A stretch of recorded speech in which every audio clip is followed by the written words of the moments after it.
2025 যি পঞ্চায়ত নিৰ্বাচন সেই পঞ্চায়ত নিৰ্বাচনত কংগ্ৰেছ দলে আন বিৰোধী দলৰ লগত একেলগে ইলেকশ্যন খেলক।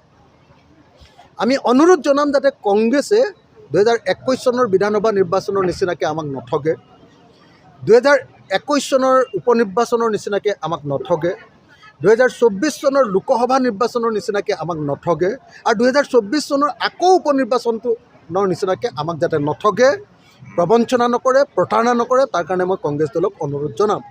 কিন্তু যদিহে কংগ্ৰেছে অকলশৰীয়াকৈ পঞ্চায়ত ইলেকশ্যন খেলিবলৈ আগবাঢ়ি যায়, তেতিয়াহ'লে এইটো হ'ব সকলো বিৰোধী দলৰ প্ৰতি কংগ্ৰেছৰ পঞ্চমটো প্ৰতাৰণা। আৰু পঞ্চমটো প্ৰতাৰণা কৰি দিয়াৰ পাছত কংগ্ৰেছক আৰু কিমান আস্থাত ল'ব পাৰি মই নাজানো। গতিকে মই আশা কৰিম যে কংগ্ৰেছে এইবাৰ প্ৰতাৰণা নকৰিব, কংগ্ৰেছে এইবাৰ অকল কেৱল নিজৰ সংগঠন বৃদ্ধি কৰিবৰ কাৰণে নাচাব।